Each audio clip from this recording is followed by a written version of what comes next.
What's up, guys? Let me know when you have some audio.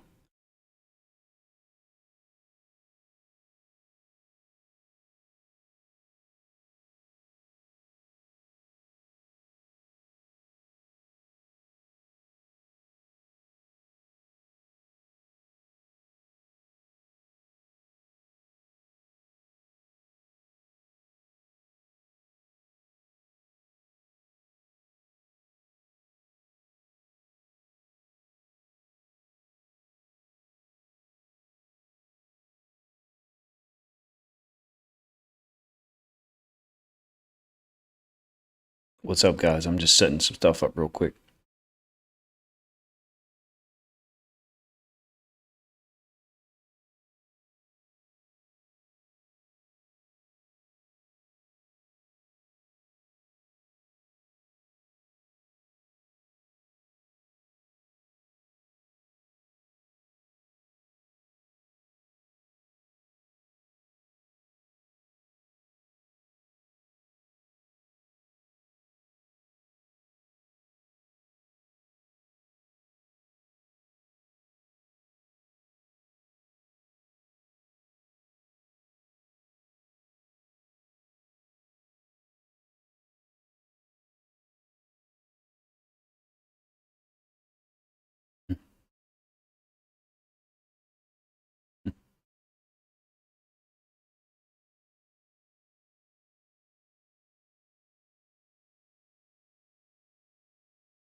All right, so this stream is something I've been kind of putting off for a little while. I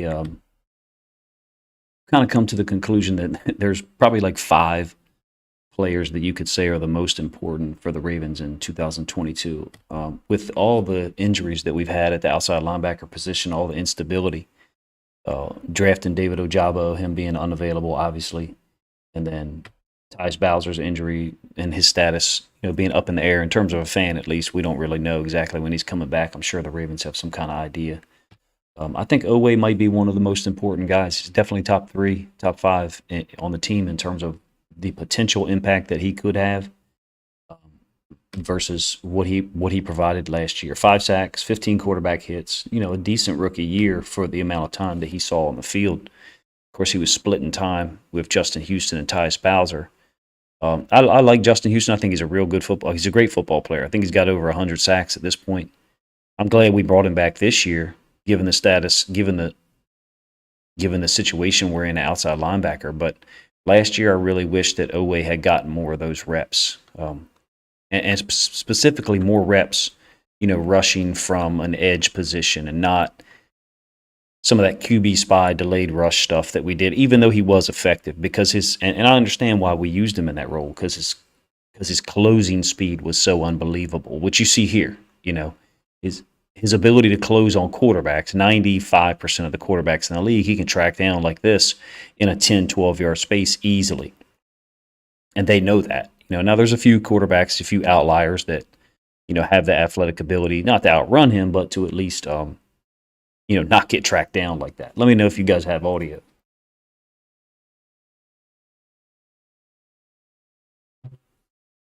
Basically, what I'm going to do is I'm going to go through plays as the season progresses. I think this video is going to stop at week 14 with the second Browns game.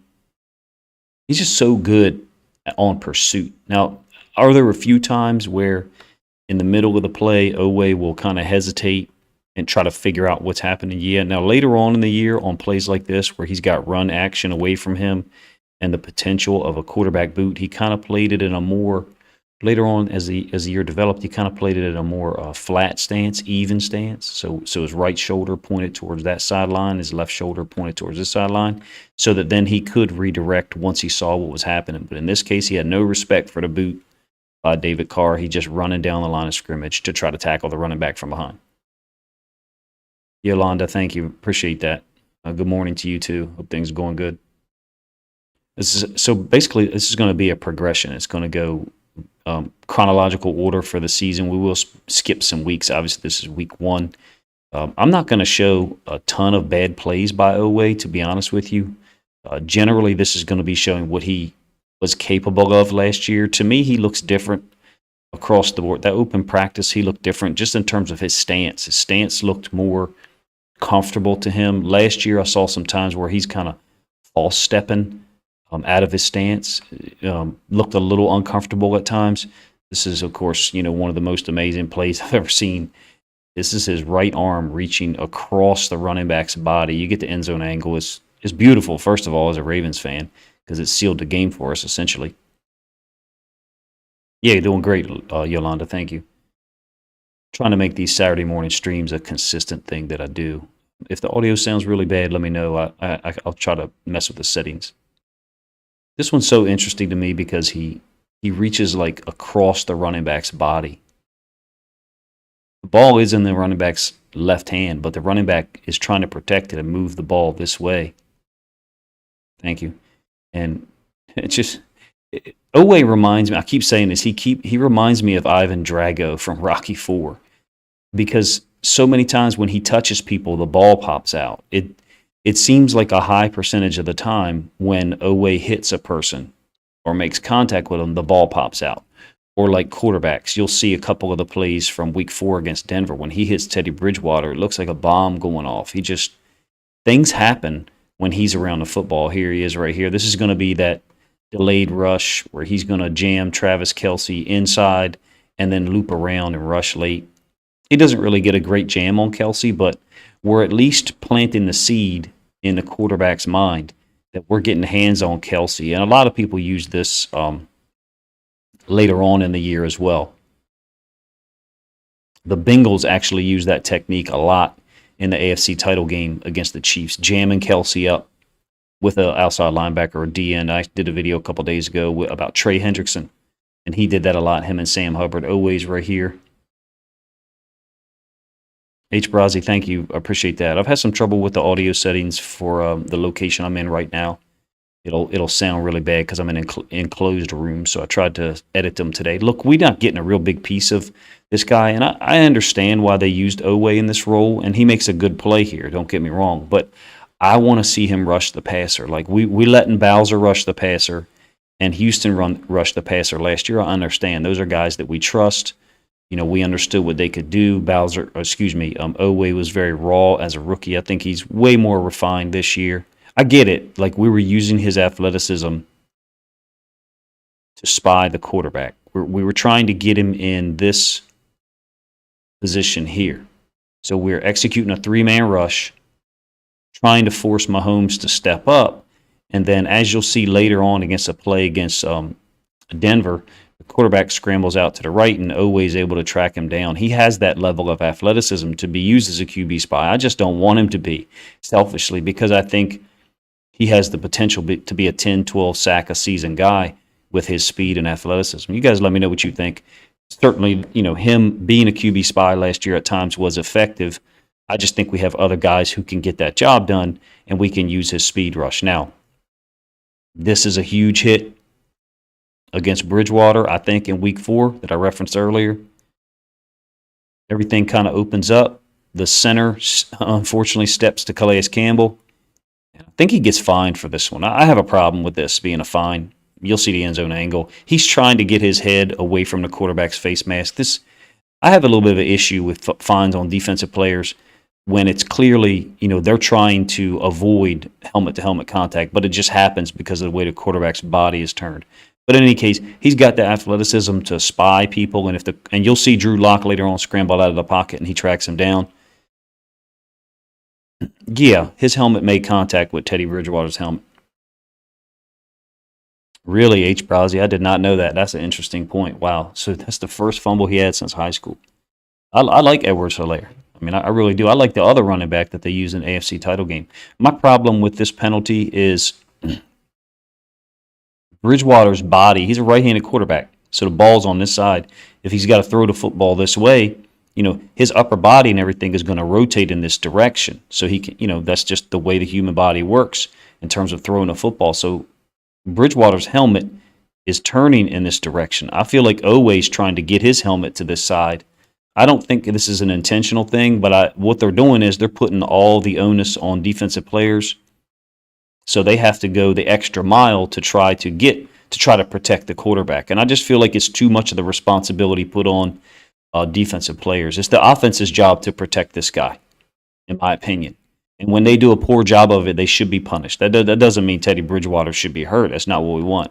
I think this is the one that knocked Bridgewater out of the game. You let me know if it was not. But in any case, my Ivan Drago comparison, like when Oweh makes contact with people, they feel it, either through a fumble or, severe impact. He's a specimen, and he's got explosiveness that not everybody has, even in the NFL. This is a third down, and this is a great play. Another example of a QB spy. Here he is, spying Drew Lock, and it's a great play by Drew Lock.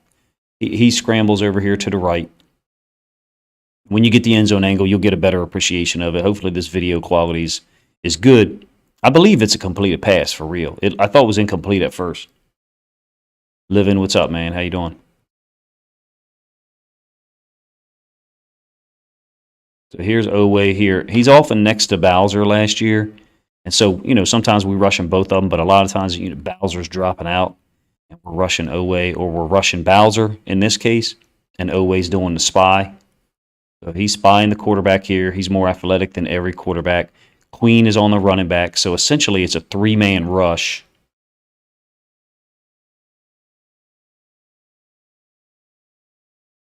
Essentially, it's a three-man rush with a spy, and Queen is on the running back. But it looks like it could be a five-man rush. So I understand what Wink is trying to do, and I like it. I love it, actually. It's really smart.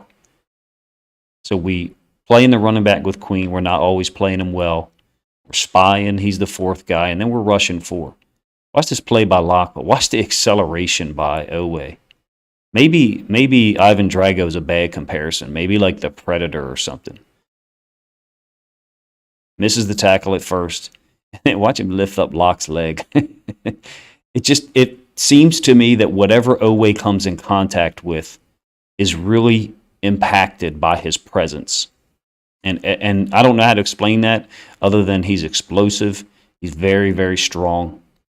And he's got some tenacity when he gets there. There's some finish to the play that not everyone has.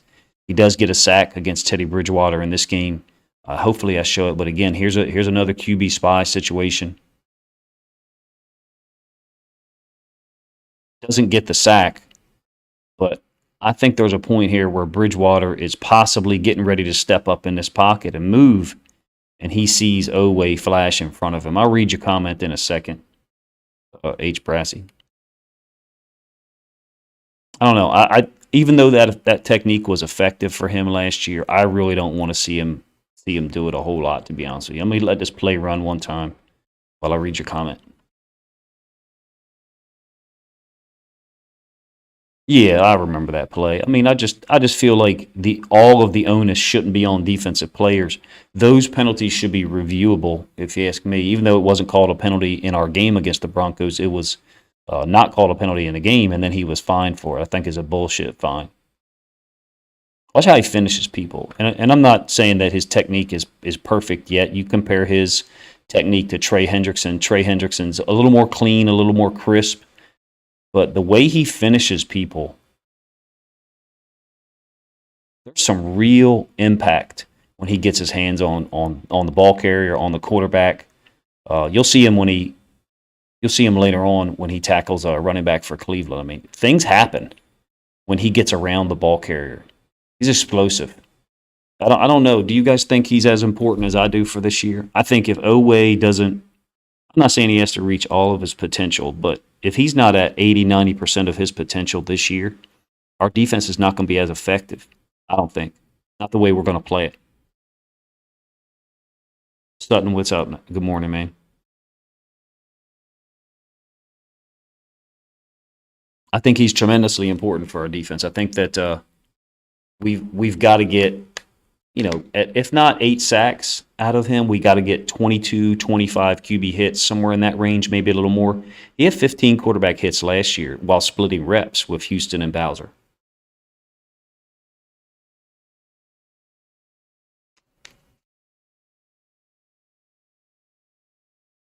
That's week 4 stuff. Week 5, the next week. Again, there he is. He lines up on both sides, and that's one thing as far as technique goes. If you have ever done anything athletic, like let's say dribble a basketball or something, most people are right-handed, so most of us dribble better with our right hand, right? Because we spend most of our time dribbling with our right hand. A lot of defensive players, they play only on the right or only on the left, like Trey Hendrickson and Sam Hubbard. Trey Hendrickson's on the right, Sam Hubbard's on the left. So they have consistent technique, consistent stance all the time because they're always on the same side. Oweh plays on both sides. And in my experience, some guys like TJ Watt, Myles Garrett, you just like to leave them on one side and let them play that position from that side. I don't think that's going to happen this year. We're going to be switching sides. Again, man, when he hits people, there's an impact. It's like a car wreck every time Odafe Oweh gets around a guy with the ball. Are you guys seeing it the way I am? I mean, everyone in the NFL is strong and makes tackles, but there seems to be a different level when Oweh hits people. There seems to be a different thing that happens. This is a third down, I believe, where he jumps the snap. Some people thought he was offsides, but again, forced fumble. I have him for 3 forced fumbles last year, 1 fumble recovered. I thought he actually had a 4th that he didn't get credit for, but I can't remember the game.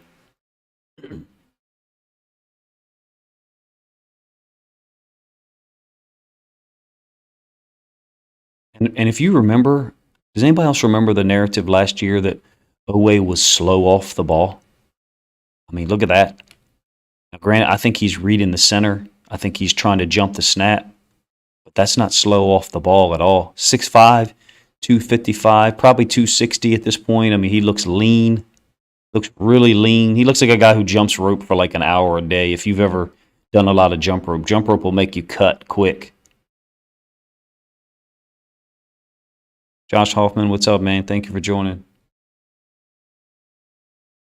He's not getting 15 sacks. That's not happening. Those guys who get 15 sacks, when they get to the point in the season where they got like 8 through 6 games, the protection starts to change for them. You know what I mean? Like people will start to alter their protection. I don't think he's getting 15 sacks. He has the ability. Don't get me wrong. If he has 15 sacks, we're going to the Super Bowl. This level of athletic ability is insane. They're trying to reach him with a tight end here. And then they're trying to loop around another offensive lineman. Watch him take on 2 blockers. He gets outside the tight end, then gets outside the tackle who was pulling, and gets involved with Humphrey to make the play. I think that is one of the best plays I have seen him make on film. Again, refuses to get reached by the tight end. Refuses to get reached by the tackle.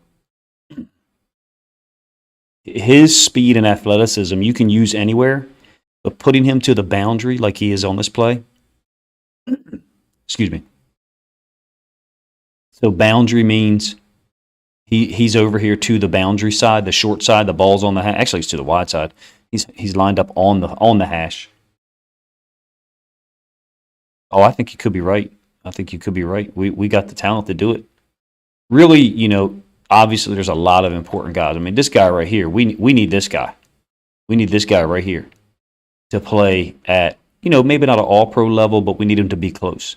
We need Marlon Humphrey to do Marlon Humphrey things. Look at this right here. This is a corner. This is a corner taking on a lead block. Like Humphrey actually is kind of like a linebacker sometimes with the way he can play against the run. He's special, man. He's special. I love the guy.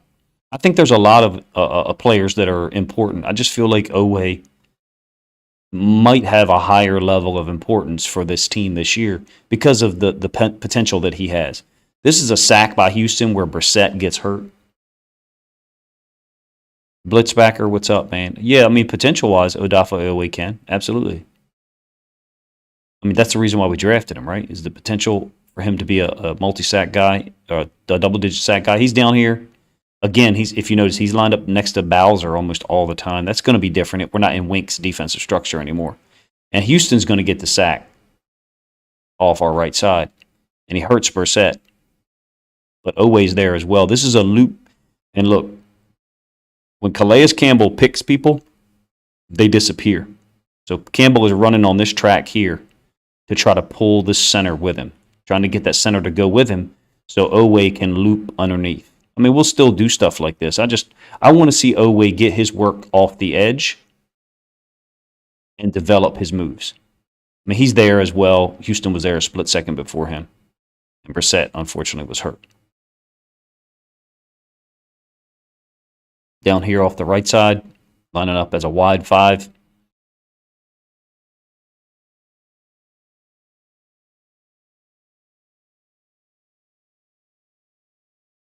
Oh, yeah, Josh, thank you for saying put the likes up. Yeah, appreciate that, Josh. Yeah, like the video if you guys enjoy it. If not, don't like it. He's a violent guy. And I don't know that it's not a mean thing. Like he's not a guy who's got an attitude or anything, but he makes contact with people consistently.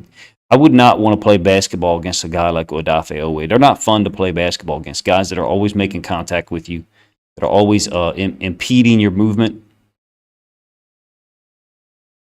Another quarterback hit. I got him for 15, maybe it's 18 quarterback hits. If somebody wants to look up. I think it was 15, maybe it was 18. But again, he was splitting reps last year. I think that number could, maybe that number could double. To me, 30 is the magic number. The guys who get 30 QB hits are the ones that are really, really elite at rushing the passer. And there's not as many of them as you think. I don't think his technique was spectacular last year in some situations, but he still was able to move big people. Like this offensive lineman, he's able to shed, move him to one side, move him to the other, and then get involved with Houston. I'm so glad we brought Justin Houston back. I don't know about you guys. However, I was one of those that last year was not a huge fan of that signing because I wanted to see Oweh and Bowser get more reps. Again, Oweh and Bowser lined up down here. Let me look at the comments for a second while I let this play run. Another quarter. That's a sack.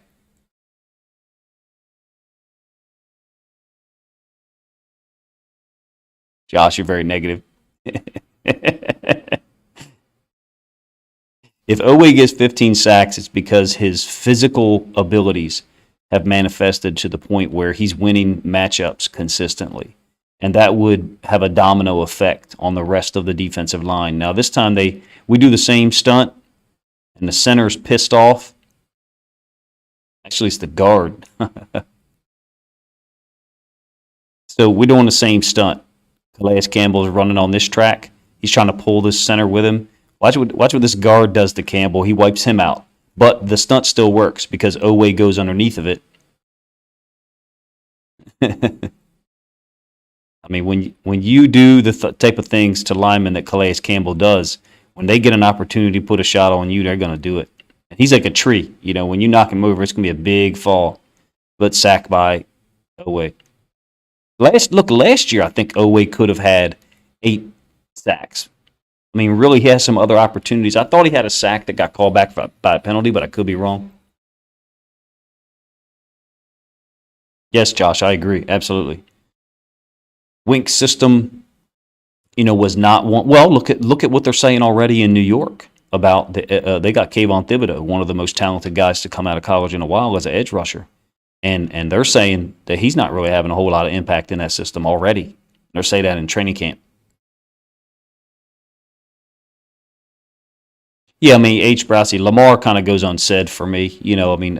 But yes, I'm saying, Lamar. I'm expecting greatness out of Lamar because that's who he is. I love stuff like this where he's getting his hands out early. To me, Oweh's going to win matchups when he gets his hands out early. I know, and if you watch my Trey Hendrickson video from a couple of days ago, linemen will do things like shoot their hands out to try to draw Oweh's hands before he's really ready to set his move up. I feel like he's so talented, he doesn't have to worry about that. Just get on your track, set your hands up, at the normal, at the appropriate time for you, which in this case is his 4th step, And Baker Mayfield's just basically giving us the football. They're lucky we didn't get a touchdown there. Yolanda, absolutely. Kayvon Thibodeau, him or Derek Stingley. I was like, man, if they fall to us, that'd be wonderful. Yeah, that's a good list, though, H. Brassy. That's a good list. Nothing wrong with that list. I've put these plays in my database system, but I haven't marked them up. I'm doing this live. Hopefully it's not too obtrusive for you guys. Again, man, when he gets around people, they hit the deck. Josh, you probably around my age. My comparison for Oweh is Ivan Drago because whatever he hits, he destroys. This is unusual, man. This tackle steps out and he beats him to the inside. This is somewhat unusual. He sees something that normally if a tackle's jumping you a little bit, you're going to try to maintain this C gap. But he saw something. Maybe his eyes was in the backfield, and he read run off the backfield action. I mean, it's a great completion, but I just love that when he gets around people, they feel his presence. I must break you. Oh, yeah, Ahmad Gardner. But I knew, Yolanda, I'm going to be honest with you. It's easy for me to say this now. I watched 2 films of him in college, and I said, if Ahmad Gardner doesn't go top 5, then I know nothing about football. So, and there was people that were like, oh, he's not as good as they say he is. He was to the boundary all the time. Like, what are you talking about? That guy's a shutdown corner. We're gonna have problems with him in week 1. He's gonna give us issues. That whole Jets defense is talented for real. I'll have a whole series of Jets Ravens previews out before week 1. I hope to start just throwing a whole bunch of them out about 2 weeks before that game. Don't ask me what the Browns are trying to get accomplished here. I do not understand this. And I know Jarvis Landry can throw the football. There's film of him throwing the football earlier in his career. I love how Oweh is working. Watch the series of hand moves that Oweh, or the hand fights that Oweh's in with this tackle. Get off me. Another one. Third one. And then the pursuit to close. And again, I don't know if you guys are seeing what I'm seeing. Like, there's so many situations from last year where Oweh hits people and they fumble. I mean, I only have him for 3 forced fumbles according to the stats that I saw. Yeah, exactly. He's like a Soviet. He's like a Soviet science experiment. It's a hit by Geno Stone off the backside. We bring in a lot of pressure. I think it's a 3rd down. Geno Stone is a free rusher. You're going to miss it maybe from this angle.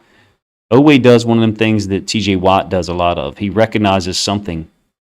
He recognizes what's called 3-step. 3-step is quick pass game. And instead of rushing, because he recognizes that I'm not going to get there on 3-step, this ball is going to be thrown quick. He's here. And again, he's on the same side as Bowser like normal. But he recognizes something. Like, oh, I'm not going to get here. Let me just stop and get in the window. That's something that T.J. Watt does a lot of. Tips the ball and then hits at least 1 or 2 more Ravens' hands if we don't get to pick. Hit Hump's hands twice. It's a great play, man. I feel like Oweh is ready for a big season. I really do. Is it 15 sacks? I don't know about 15, but that's possible because of his ability level. It's also possible he gets 6 sacks but 30 quarterback hits. People getting rid of the ball quick. I think his range of sacks realistic is 8 to 13, 8 to 12, somewhere around there. Yeah, I mean, H. Brassy, I would agree with that. C. Iron, what's up, man? Oh, Blitzbacker, the Jets defense is going to be legit. They really are. They really are. Pull this back. Sorry. I didn't identify where Oweh was. There he is.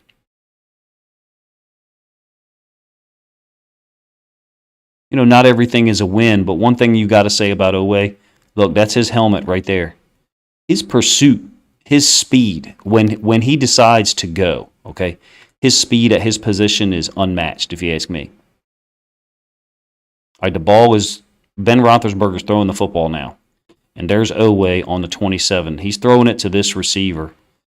Watch who the guy is that makes second contact. It's Oweh. Is that the 40? Did I do my math right? That's 13. He moved 13 yards.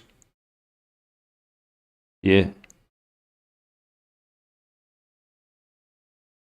So he's starting to move here. He's on the 27. So I did my math right, I think. Josh, you can check me. And then there's a receiver, catches the ball. It's not a huge play. He did get credit for this tackle, by the way. Actually, it's on a 41. So he moved 13 yards, 13, 14 yards on a third down pass play. I mean, there's just a close. He has closing speed that not everyone has, in my opinion. It's a rare trait. And as long as he'll just keep playing football during the middle of the play and not, I don't want to say give up, but not stop playing and buy a ticket, he's special. His move on this tackle here is sick with his hands.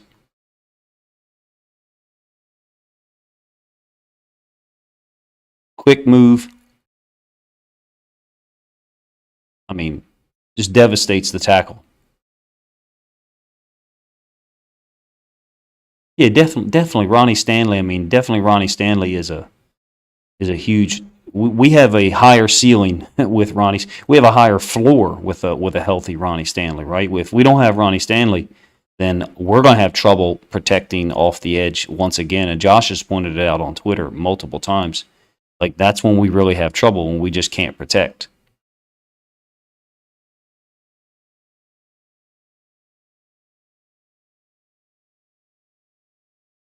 I think the Jets going to be way better than that, even though they're in a tough division. That defense is going to make plays. They have just too much talent. These two inside linebackers they have are sick. I just love this move, man. I love this.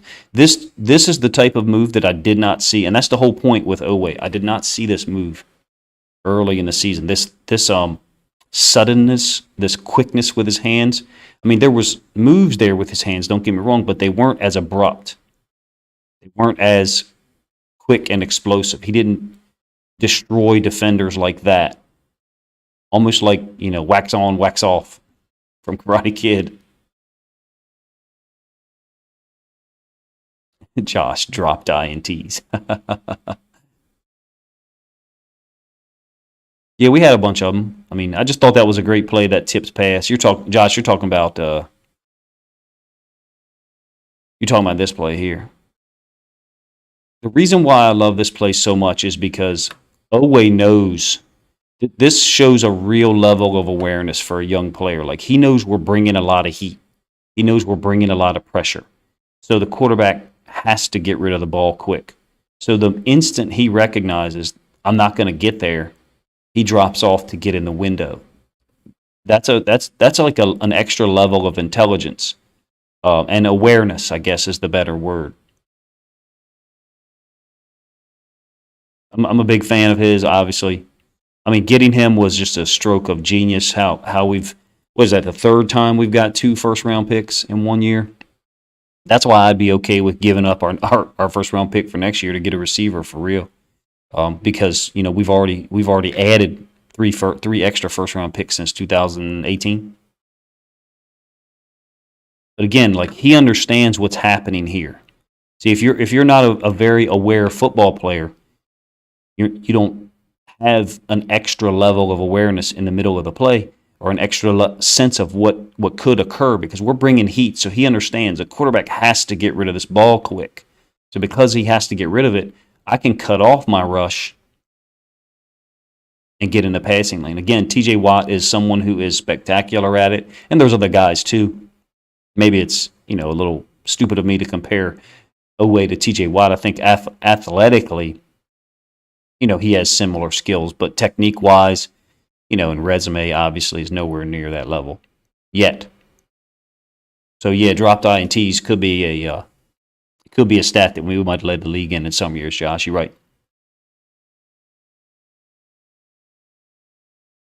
Yes, living his motor. Oweh's motor is. That play that I showed a couple times. This one here, I think shows it shows how special he can be. Like that right there is just a rare trait, to be 12 yards away and then be the second guy that makes contact. There's a closing speed there that I think is rare even in the NFL. And he kind of hesitates here for a moment. He kind of I would say, buys a ticket before he then bursts to the football. And all young guys do that, man. So if you play 65 snaps a game, well, he didn't that often. You're going to buy a ticket sometimes. Buying a ticket means you're stopping and watching the game like a fan.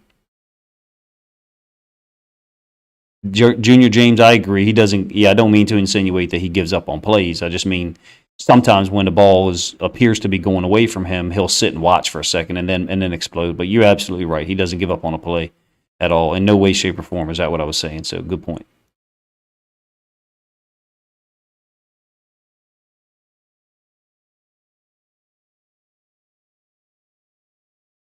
Yeah, Josh, we did a terrible job against sticks coverage, recognizing who to block. Terrible. We didn't understand what was actually happening. Those interior rushers were not blitzing. Most of the time, they were not blitzing. Oh, Ken, that's a real neat point there. I mean, the impact that Suggs had. Yeah, he is very good against the run. Like, this is a perfect example of it. Great timing. Suggs, as you know, was like dominant against the run and a great pass rusher. When he's matched up with tight ends, I have found Oweh wins that matchup almost all the time.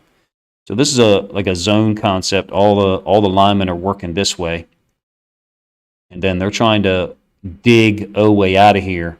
Let this running back, possibly cut it up here or hit it on the front side. And watch Oweh pull this back. Watch Oweh. He just wins with his hands and his strength and his length. He's fully extended here. Look, first of all, it's a great fit by Patrick Queen too, right?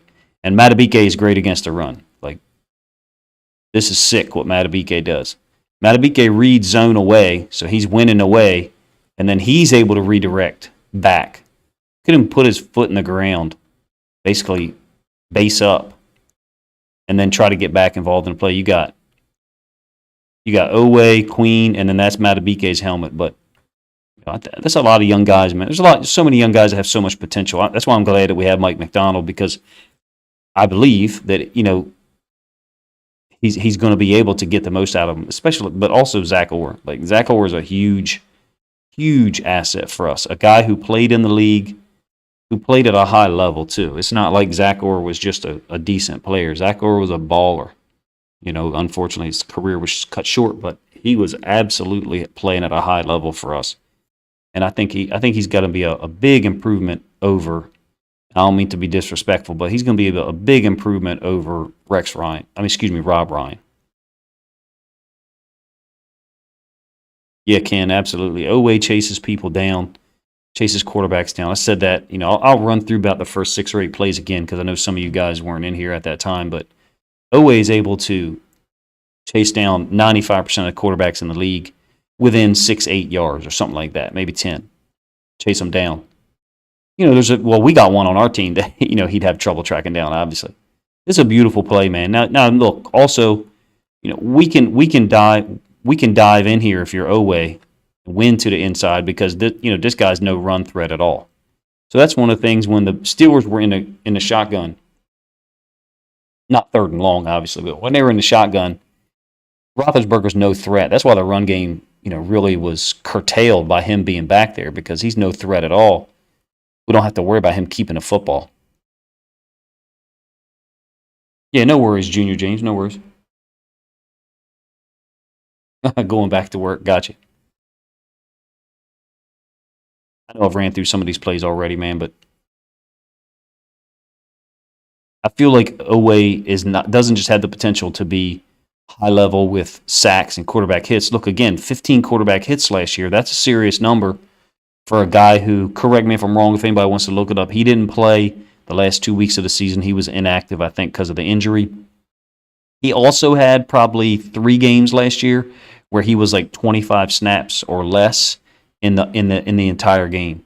So I think we're looking at a guy who could be exceptional as a pass rusher and elite as a run defender because of his length, his athleticism, and his pursuit, like has been pointed out already. They're gonna try to cut him with this tight end, and you'll get a better view of it from the end zone angle. avoids the cut block, and then bursts to the football to finish off. Now Matabike's down there. Matabike's getting away with a leg whip. Matabike wins his battle here. Dives, doesn't make the tackle, and then tries to do a leg whip on Najee Harris right there. I don't know if you've ever seen that before.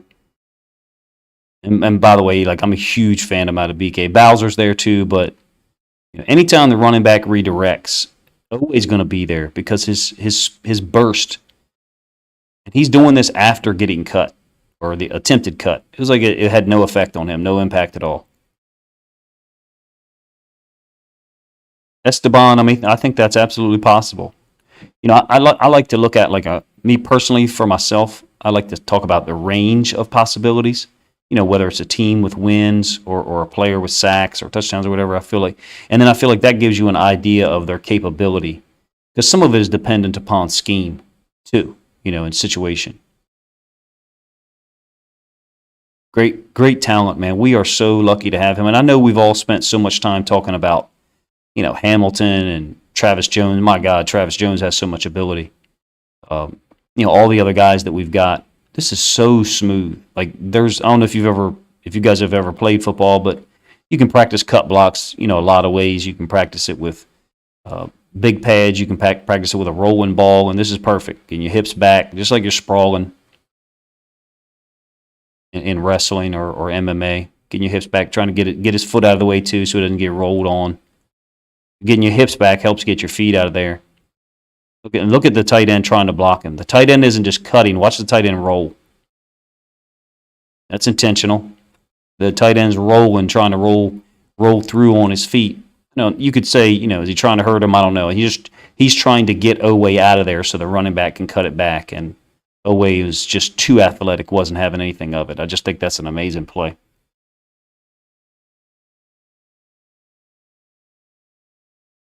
Yeah, Guerra the fifth. First of all, I have no idea how to say your name, but no, I agree.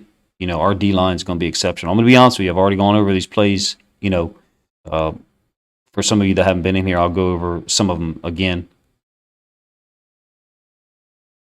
Yeah, Jawan James being there is absolutely scary because you're talking about a guy who hasn't played a lot since 2018. The last film I could find was 2018. I'll show the end zone angle of this one and just talk about it briefly. What we're doing here is this is Darren Waller. So what we're trying to do is prevent Darren Waller from getting an inside release. So or a vertical release because Oweh's right in his face. He's not going to try to run right through Oweh. Oweh's just as big and strong as him. So if Darren Waller gets an inside release, Oweh's going to jam him up. He's going to jam him, get hands on him, and then rush the passer. Kind of similar to what he did with Travis Kelce on that interception that Mahomes threw, that really bad decision that Mahomes made. Conversely, if Waller gets an outside release, this would be I would call this like a bear read, whereby, if he gets outside release, then you go ahead and rush. Watch Oweh's first step. He starts to go with him because he's focused on jamming him. He's focused on getting his hands on, and then he realizes, okay, I can rush. I've talked about this one before. It's not the most smooth spin move in the world, but I love the left hand. The left hand coming down to chop. It really clears his hips and gets the lineman's hips away from him, so creates a little bit of separation with that downward chop. It's not the most smooth spin move in the world. I play here full speed, but watch the tracking. Oweh reminds me of, and some of you are probably young. There used to be this football game called Tecmo Bowl years ago on Nintendo. And Bo Jackson had this extra gear that he could get to, and so did Lawrence Taylor on that game, whereby they just became super speed, like something in a cartoon. Oweh reminds me of that when he starts to close on quarterbacks because it's such an athletic mismatch. I bet you if he was in this same situation this year, right now, his spin and then burst out of this move would be so much smoother and so much quicker. Just the spin I'm talking about. Oh, yeah, there was a lot of holds going on. I agree with you, Garrett. Livin, are you old enough to have played Tecmo Bowl? That's a good point, H. Brassy, about Oweh tracking down every quarterback in the league except for Kyler or Lamar. A good point. Yeah, Fields is very agile. I don't find him to be as just straight line speed as Kyler and Lamar, but definitely very agile. Some of these plays, man, are just I don't even remember them. There's so many plays that he was involved in, despite splitting reps. I don't know. We've already had the conversation. Kind of. My contention is that Oweh is one of the top three or top five most important players for the Ravens this year. We're gonna be dominant in here with our three, whoever our three are, and of course there's gonna be a lot of 11 personnel. So a lot of times we're gonna be in. We're only gonna have two D tackles on the field. We're gonna be dominant with them, and we're not gonna have to play Calais Campbell as much. He's gonna be able to play far less snaps and hopefully be able to extend the amount of time when he plays at a super high level, because when Calais Campbell was healthy last year, he had a lot of dominant moments. One of my favorite players. I'm glad we brought him back. Glad we brought back Justin Houston, Josh Bynes. I know those are older guys. People want to see us get younger on defense. I feel like we've kept the smart, good old players, and we've gotten younger at the same time. Let me know if you agree. All right, I'll try Gara.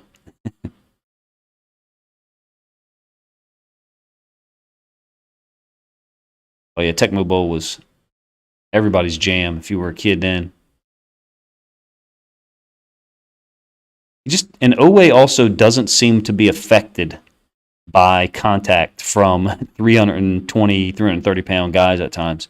Like he still is able to get accomplished things while being blocked. There's a level. He almost kind of reminds me of like an alien, because there's a level of unexplainable, forced fumbles and jarring hits with him. I went over it multiple times, particularly in this Chiefs game and the Broncos game.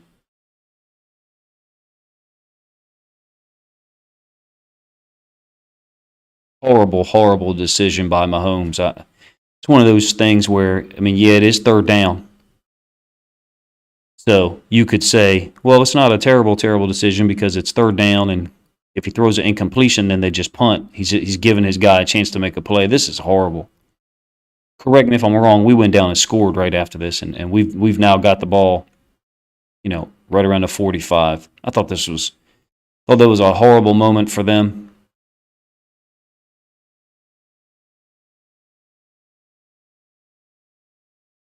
Oh yeah, our interior D line is absolutely going to be scary, and the key is that we've got guys who can rush the passer too. Travis Jones, I mean Michael Pierce can rush the passer. Michael Pierce, I believe, had 4 or 5 sacks last year.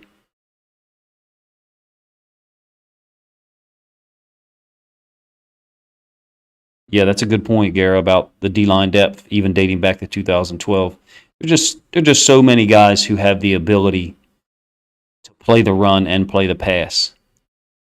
It might be one of those things where Matabike and Calais Campbell come off the field on certain passing situations because of Jones and Pierce.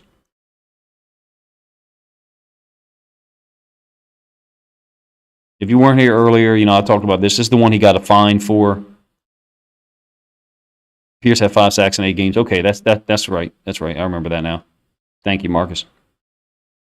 If you weren't here before, quarterback's body is, for him to throw the ball directly, vertical on our screen, but downfield, his body's got to, rotate this way. His face mask, let's say, his face mask isn't going to stop and look in the direction he's throwing. Your body's going to peel off to your left if you're right-handed. So Oweh, I think, is trying to get his helmet on this side, and at the same time, Bridgewater's helmet is moving this way, and they met. I don't think this is intentional, but again, I just think that Oweh he has this ability to just wreck people when he makes contact with them. And of course, every NFL player is big and strong and fast. There just seems to be a different level with Oweh. We're so lucky to have got him. I don't think we get him. Let me pose a scenario to you. If he has 5 sacks his last year at Penn State, do you think he lasts to us in the draft? Do you think he gets to us in the draft? I don't. Broderick Washington can ball. Hell, Mack could ball. The guy that had 2 sacks last year against the Bengals up in Cincinnati, that dude can ball. I don't even think he's with us anymore. Oh, blowing in those Nintendo cartridges, absolutely. Just the burst and athleticism, man. I hope you guys enjoy the video. I'm going to be done here soon. Please like the video so it hopefully gets more exposure. These type things here are the types of things that we saw last year in spurts. He's lifting. How many times have you seen a football player lift another player's leg? It's rare. I've seen it because of a particular offense that we've played against. I'll explain it here in a moment. It's kind of a funny story, but that's a rare thing. Like Oweh's a rare individual as far as his finish, man. He's violent, causes people to fall. Just a violent dude. As an aside, yeah, Mac was no. I'm not talking about the guy that we brought in. I thought it was 2 different Macs that we had. I thought there was one we had at the beginning of the year and one we had at the end, but maybe I'm wrong. But as an aside, talking about lifting people's legs up, I've coached against an offense where like all 11 players for the offense are in here, and they run this stuff called wedge, and basically it's where like everybody just steps in and tries to push the pile this way, and we would teach our edge players to get in behind that and lift up the running back's legs. And how many times, think about it as a human being, you don't like your legs being lifted up. Nobody likes being upended. And we would do that 2 or 3 times early in the game, and they didn't like to run wedge a whole lot. Wedge is not a fun thing to play against in football. If you've never heard of it, maybe I'll do a short video on it. It's basically quarterback sneak, but with a running back. And like 6 or 7 guys all standing shoulder to shoulder trying to push people downfield. And so the reason I'm bringing this up is because we taught, and a lot of people have taught, like lifting the running back's legs up from the side or from behind, stops all his momentum. That's the only other time I've ever seen this. I've just never seen someone pick up someone else's leg in a football game. It's very rare. Oweh has a unique ability to finish plays, which is, was the point I was trying to make. And his presence here, he doesn't get the sack. Bridgewater has the ability to step up, but I think he understands what Oweh's doing. He understands that Oweh's spying, so he can't escape that way. Tries to escape out the other way, and Bowser's there for the sack. I'm not a huge fan of this technique that we did with Oweh, where he's spying. I said that many times earlier. I'd like to see us get him more of these opportunities to rush off the edge and see if we could get him to that, 8, 10, 12 sack number this year. We had a Mac last year that had 2 sacks against the Bengals. Certainly not trash. You get 2 sacks in an NFL game, you're not trash. Yeah, correct. I knew there was 2 Macs. So the Mac that had 2 sacks against the Bengals played his ass off. Him and Broderick Washington has sacks, and there was a third D tackle that has sacks. We actually had D tackles get sacks against the Bengals in that game up there. I think 4 total, might be 3. Yeah, I'm glad we got Houston, man. I'm glad.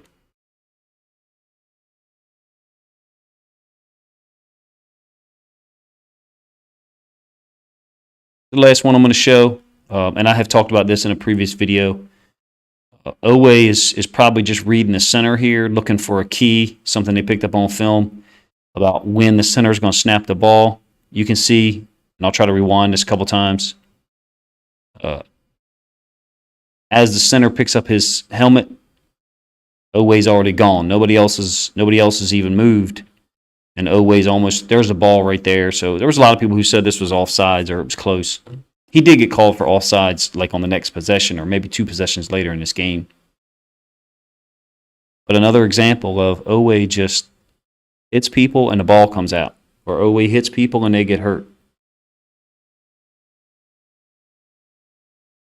Neither one of them's trash, man. If you get drafted in the NFL, you're not trash.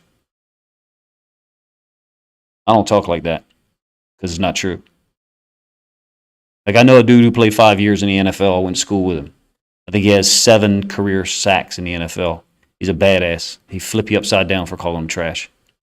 Like, I just not how I talk about players that, Even players for other teams. That's just not. I just don't. But yeah, I understand what you're saying that Isaiah Mack is better than Dalo Mack. I knew we had two different Macks. You know what I mean? Last year, I knew we had two different ones. I do find it funny that he was talked about. Oweh was talked about to have a slow get off, and we've got multiple examples last year of him getting off the ball so quickly that people were saying he was offsides. We definitely are improved from what we got with Brandon Williams last year, right? With the interior guys. Hell, we probably. What do you think the over under is on the interior D line getting more sacks than the edge guys? I think it's entirely possible.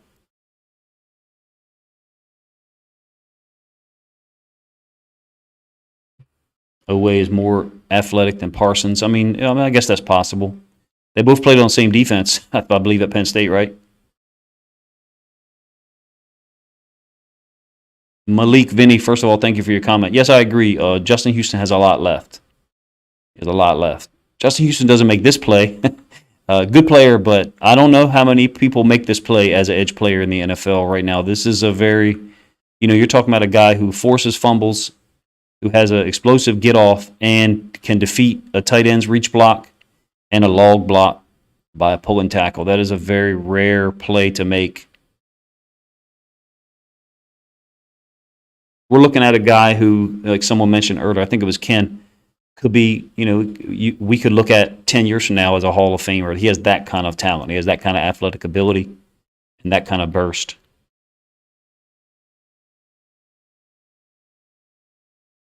Militia, that's a good point, that they'll be stepping into a lot of sacks. I just think the interior guys are so talented compared to even last year. They're just so talented. Travis Jones and Michael Pierce, like somebody said earlier, 5 sacks in 8 games. Extrapolate that out. If he plays 16 games, we'll be talking about a D tackle who has 10 sacks, and we just got him for $5 million a year. That's why I think the Pierce signing is such a good one. I know there were a lot of people who did not like it. I loved it. That loop stunt, that wink wearing. I don't know. I wonder how often we're going to do these things. I did see in open practice, I did see this twice. Every D line runs these things, but Wink seemed to run them a lot. And I think that's why edge players, overperform when they leave us or underperform when they're with us. Now, in this case, we are letting Houston go ahead and get the free rush. But Oweh is an edge rusher. He's down here. Oweh's essentially got the B gap, and Bowser's got the C gap. One of the ways that I was taught to understand it, even though, because, Bowser's obviously not lined up in the 3, but in a pass rush situation, draw a straight line from where you're lined up to the quarterback.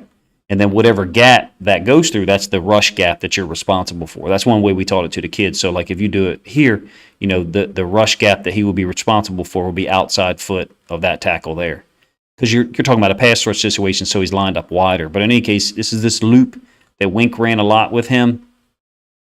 I hope Oweh doesn't get asked to do this a ton next year. I'd like to see him rushing off the edge. Yeah, CBG, thank you, man. What's up? Appreciate you joining.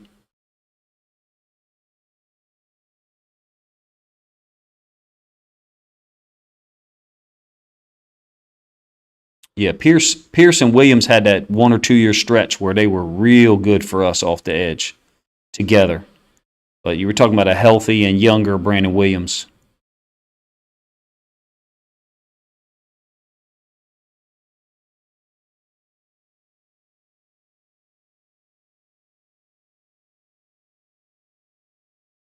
Gara, great point. You said if Bowser, Oweh, and Ojabo all play together at least by week 6, the outside guys could get more sacks. It's possible. It's entirely possible.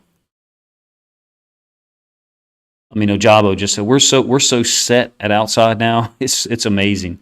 Of course, unfortunately, Bowser and Ojabo is both out right now. But we got so much talent there that's young. Bowser's probably got the most team-friendly contract out of anybody on our roster. All right, well, I'm gonna have to wrap this up. I was supposed to be done by 11. I appreciate you guys checking this out. If you like the video, if you don't mind, go ahead once I post it up and just comment in the video. That the live stream chat is wonderful and I think helps the video gain more exposure. But putting a comment, I believe, once the video is posted up, I think helps it as well. Appreciate you guys checking the video out. Next Saturday, I'm going to do one on Patrick Queen. And it's going to be probably a pretty long video because I'm going to show video from 2 or 3 years consecutive, his entire career, I should say. But one of the things that people forget about Patrick Queen is how young he is. I believe Patrick Queen is still 23 years old. I might be wrong there. So incredibly young for a guy who's already got 2 years under his belt. It's like Marcus Williams. I think Marcus Williams has already played, 5 years? He's 26, I think. Getting ready to turn 27.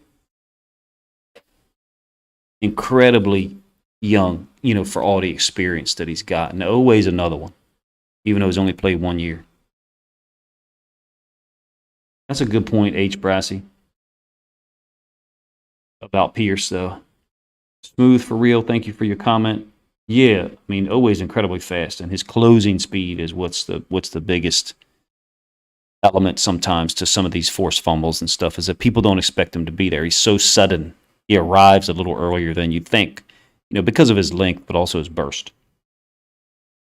Wow, you said Queen is still 22? That's unbelievable. He's got 2 NFL seasons under his belt, right? Wow. That says a lot about Queen. That's part of the reason why you see some of the inconsistencies in technique is he's incredibly young. Incredibly young. So, I expect a big season out of him. Yeah, I'm going to do a stream on Queen next Saturday. During the season, I'm going to do streams on Saturday morning, maybe even some. Would a stream on Sunday morning be interesting to anyone? Like, not a 2-hour stream, but I feel like when people wake up on Sunday mornings, I know me, when I used to watch ESPN, I don't watch it now. I avoid it like the plague.